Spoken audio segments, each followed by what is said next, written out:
Halo rekan kultivator, sudah siap kopi sama rokok? Saya akan membahas Donghua Tales of Harding Gods. Kita langsung ke ceritanya. Pang Hongzhou marah dan cemas ketika dia tergagap. Gold Master Qin, jangan bercanda dengan saya. Nama keluarga saya bukan Qin, saya dari suku barbar. Qin sangat marah dan berteriak, Qin Gongzhou, apakah Anda tidak mengakui nenek moyang Anda dari keluarga Qin? Anda bahkan mengatakan Anda dilahirkan di desa Riang. Pembohong kecil, tutup mulut. Pang Hongzhou menyerang dengan amarah yang meluap dan Qin Mu segera membela diri. Salah satu dari mereka mengeksekusi kitab suci Shaman Ruda untuk berubah menjadi mutan berkepala burung, sementara yang lain mengeksekusi teknik 9 naga untuk terlihat seperti seorang kaisar yang menakjubkan. Dengan raungan naga dan teriakan burung, seni surgawi berbentuk naga bentrok beberapa kali dengan pedang bulu burung. Keduanya mungkin terlihat mudah, tetapi mereka berdua kejam. Setiap serangan mereka mematikan, dan setiap gerakan menginginkan nyawa pihak lain. Berdasarkan langkah rumit, tidak ada praktisi seni surgawi di 6 arah realm yang bisa dibandingkan dengan mereka. Namun, karena pertempuran sebelumnya telah menghabiskan terlalu banyak kekuatan mereka, ki vital mereka tidak sepadat sebelumnya. Namun kekuatan gerakan mereka masih bukan masalah kecil. Bahkan jika mereka bertarung dengan sengit, sepertinya mereka tidak ingin apapun selain mengalahkan yang lain sampai mati. Kaki mereka masih beringsut lebih dekat dan lebih dekat ke pintu. Mereka tahu apa yang dipikirkan satu sama lain, dan mereka bertempur semakin dekat ke pintu. Saat mereka hendak membukanya dan melarikan diri, kapal yang berharga itu gemetar hebat. Pemilik 2 mata di luar jembatan itu sedikit marah.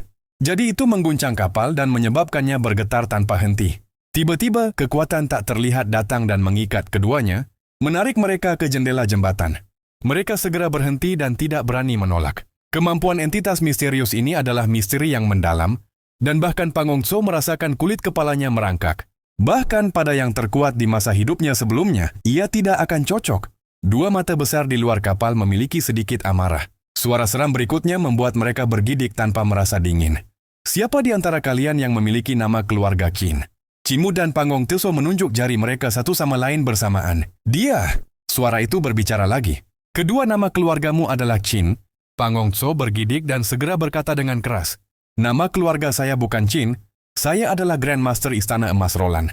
Senior dapat bertanya di sekitar, suara asing itu sangat aneh dan sepertinya menyapu jiwa mereka. Itu menusuk telinga dan mengguncang mereka menjadi angka. Karena nama keluargamu bukan Qin, tidak perlu bagimu untuk tetap hidup. Melihat keadaan sekarang, sepertinya aku tidak bisa menyembunyikannya dari senior lagi, kata Pang Hongzhou dengan ekspresi tegas. Itu benar, aku tidak lain adalah Qin Gongzhou. Orang di sampingku ini adalah Grandmaster Istana Emas Roland, mengambil tubuh orang lain melalui reinkarnasi. Dia dipanggil Pan Mu. Bolehkah aku mengundang senior untuk bergerak agar segera menyingkirkan orang yang tidak berguna ini? Qin Mu mencibir, kamu memanggilku Cult Qin Master baru saja. Jadi bisakah kata-katamu omong kosong? Kedua orang itu saling memandang dengan marah dan mengertakkan gigi, ingin menggali dada masing-masing untuk mengeluarkan hati hitam itu untuk menggerogoti. Suara itu terdiam sesaat sebelum bertanya, siapa di antara kalian yang berumur 16 tahun? Pang Hongzhou dan Qin Mu saling memandang, kemudian Qin Mu langsung berkata, umurku 16 tahun. Pang Hongzhou juga berkata dengan tergesa-gesa, saya juga kebetulan berumur 16 tahun. Meskipun Qin Mu berusia 15 tahun dalam nama, usianya dihitung sejak ketika nenek si menjemputnya. Orang-orang di desa selalu berdebat tentang hal itu. Beberapa merasa bahwa dia berusia 15 tahun dan beberapa merasa bahwa dia berusia 16 tahun, jadi Qin Mu tidak tahu berapa tepatnya umurnya. Pang Hongzhou baru berusia 13 tahun, tetapi karena dia adalah orang dari padang rumput, tinggal di bawah angin dan matahari setiap hari membuatnya tampak jauh lebih dewasa. Karena itu, keduanya tampak berusia 15 hingga 16 tahun. Sepasang murid vertikal menunjukkan ekspresi bingung, tidak tahu apa yang harus dilakukan dengan situasi saat ini. Itu berbeda dari apa yang dia bayangkan.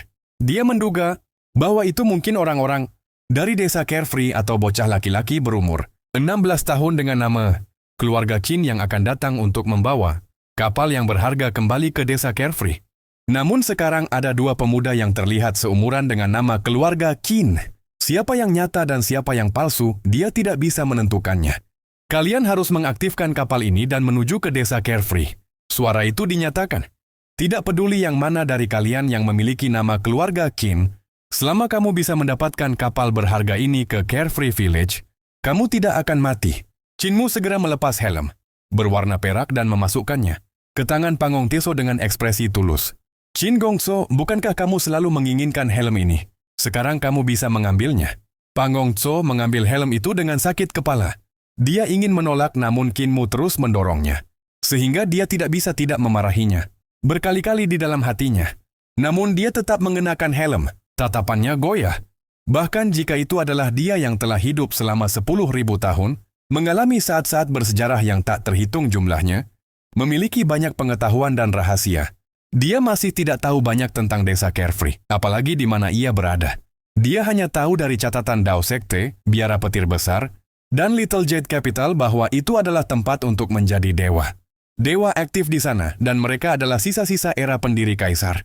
Dia datang ke sini saat ini juga dengan harapan, mengandalkan kapal ini untuk membawanya ke tempat misterius sehingga ia bisa menjadi dewa. Sekarang dia telah menerima helm kontrol yang dia impikan, bagaimana dia akan pergi ke desa Carefree yang disebut itu.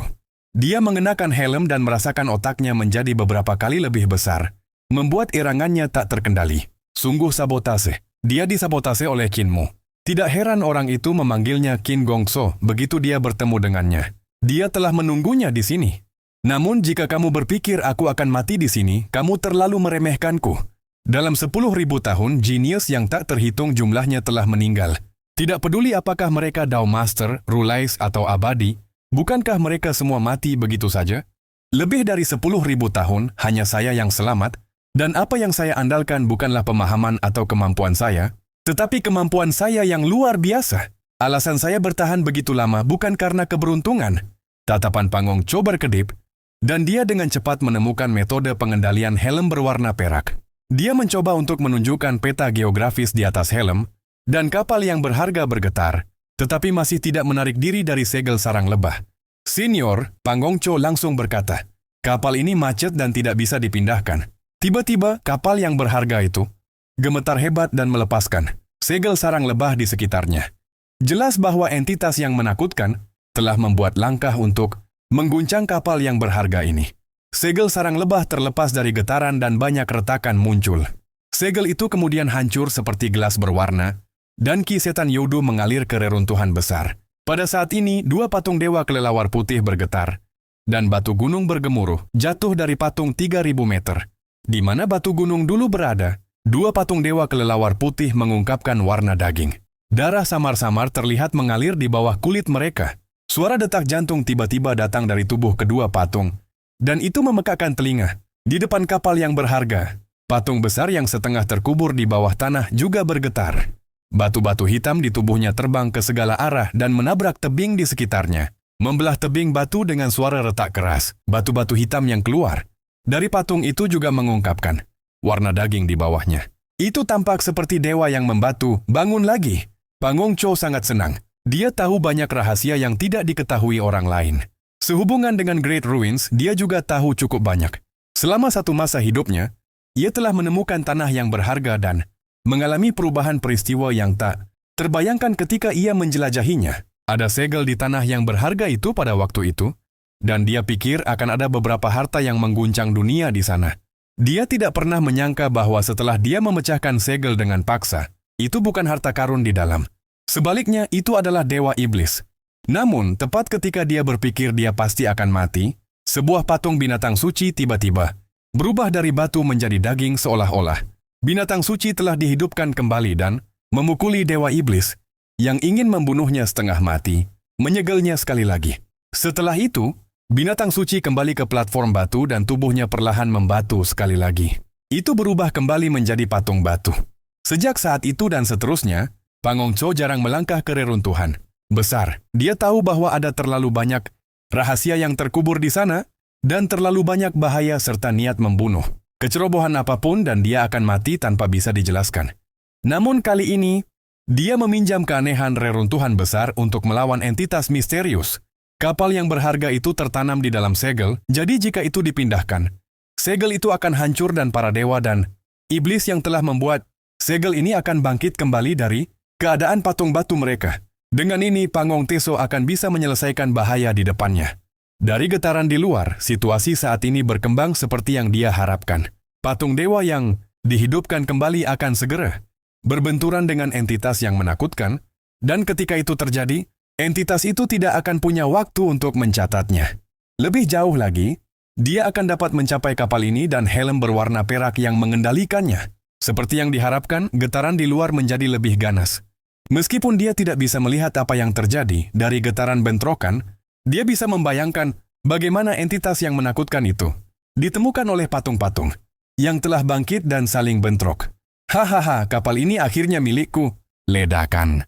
Sebelum dia bahkan bisa selesai tertawa, sebuah pukulan menabrak dadanya dengan kejam, dan helm itu jatuh dari kepalanya. Chinmu meraih jumbai merah dan tertawa keras saat dia memukul lawannya. Pang Hongzhou sangat marah dan mengirim belalang terbangnya untuk menyerang. Chinmu menggangkat tangannya, dan pedang Carefree membawa pedang terbang lainnya untuk memblokir serangan belalang terbang sementara. Dia sendiri berjalan menuju pintu kabin. Pang Hongzhou menjaga pintu kabin, wajahnya dipenuhi dengan niat membunuh saat ia menyerang dengan kejam. Mereka berdua bentrok sekali lagi dan bertukar ratusan dan ribuan pukulan dalam sekejap.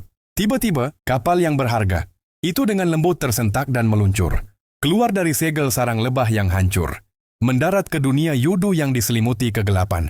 Mereka berdua tercengang dan buru-buru melihat keluar. Jembatan hanya untuk melihat kapal dalam kegelapan melayang diam-diam. Sementara itu, di belakang kapal, segel sarang lebah saat ini hancur, cahaya mereka padam satu demi satu. Mereka semakin jauh dan semakin jauh dari mereka. Chinmu buru-buru mengenakan helm dan mencoba mengendalikan kapal yang berharga untuk berlayar kembali. Segel sarang lebah adalah gerbang bagi mereka untuk meninggalkan dunia Yudu. Jika mereka melayang lebih dalam ke tanah ini, tidak ada yang bisa mengatakan bahaya apa yang akan mereka hadapi. Dia tidak pernah berharap akan terkena Pang Hongzhou saat dia mengenakan helm yang mengakibatkan dia dipukul dengan kejam ke jendela. Helm itu kemudian direnggut oleh Pang Hongzhou yang menaruhnya di kepalanya. Chinmu mengirim pedang dan menjentikkan Pang Hongzhou, lalu melemparkannya ke samping saat berikutnya dan mengambil helm perak kembali untuk dirinya sendiri. Keduanya mendarat di tanah dan saling memandang dengan kejam. Tiba-tiba, segel sarang lebah terakhir hancur dan cahaya menghilang. Kapal yang berharga itu terus bergerak dan hati kedua orang itu menjadi dingin. Tak satu pun dari mereka yang tahu di mana pintu masuk ke dunia nyata lagi. Ini salahmu. Chinmu dan Pang Hongzhou berkata serempak. Terima kasih sudah menyaksikan episode Donghua hari ini. Perjalanan masih panjang dan penuh misteri, jadi pastikan kalian tetap ikut sampai akhir. Jangan lupa like, komen, dan subscribe supaya kalian nggak ketinggalan episode berikutnya. Sampai jumpa di pertempuran selanjutnya.